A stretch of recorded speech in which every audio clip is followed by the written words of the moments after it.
সোনাই আসনে নির্দল প্রার্থী হিসেবে প্রতিদ্বন্দ্বিতার ঘোষণা সমাজসেবী মিনার হোসেন মাজার ভূঁইয়ার। আসন্ন বিধানসভা নির্বাচনে সোনাই বিধানসভা আসন থেকে নির্দল প্রার্থী হিসেবে প্রতিদ্বন্দ্বিতা করার ঘোষণা দিলেন সমাজসেবী মিনার হোসেন মাজার ভূঁইয়া। বুধবার সোনাইয়ে আয়োজিত এক সাংবাদিক বৈঠকে তিনি এই ঘোষণা দেন।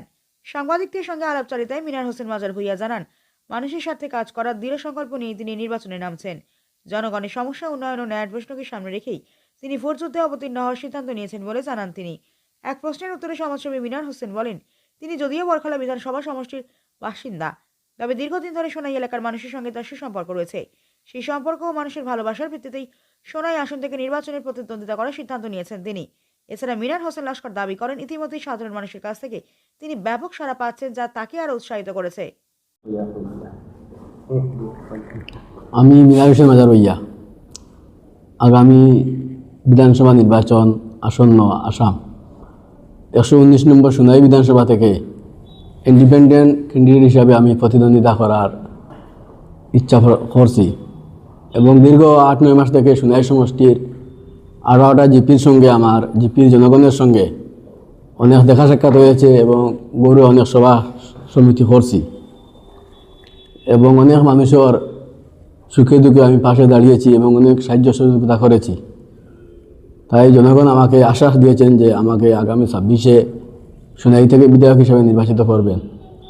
আমিও তাদের জন্য কাছ থেকে অনেক আশ্বাস পেয়েছি এবং আমিও দীর্ঘ 8-9 মাস থেকে প্রতিদিন আমি নিয়মিতভাবে 2-3টা সভা করে রোজ যাই। আর মানুষ আমার সঙ্গে রয়েছে এবং আমি ইন্ডিপেন্ডেন্ট হিসেবে প্রতিদ্বন্দ্বিতা করার জন্য মানুষও আমাকে এই সহযোগিতা করছে যে আমরা এই সোনাই সমষ্টি থেকে অনেক দল থেকে আমরা অনেককে নির্বাচিত করেছি।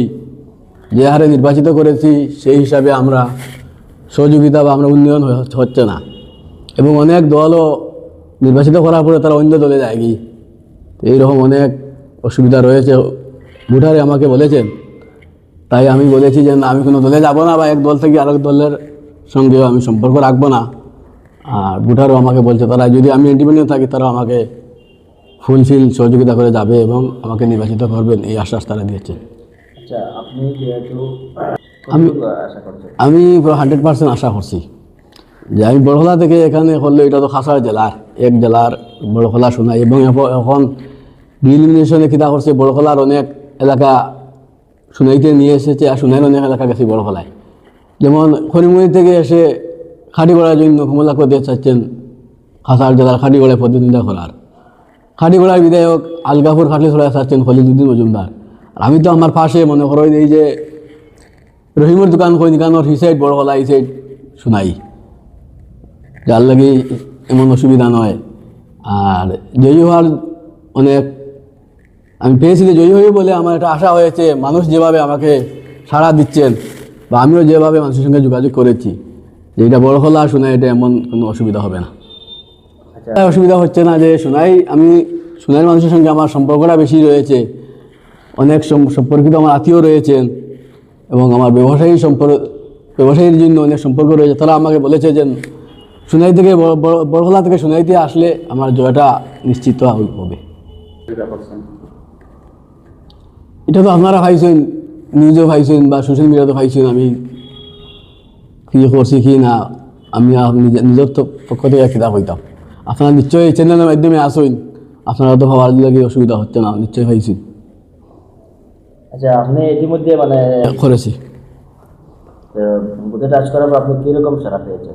সাড়া পাচ্ছি তো তারা আমাকে বলছে যে ঠিক আছে আপনি কাজ চালিয়ে যান, আমরাও আপনার সঙ্গে রয়েছি, যতটুকু সাহায্য করা লাগে করুন। এটা আমি সোনাই সমষ্টির ভোটারের সঙ্গে আলোচনা করে কার সঙ্গে যাবো বা তাদের একটু মতামত নিয়ে আমি চিন্তাধারা করুন।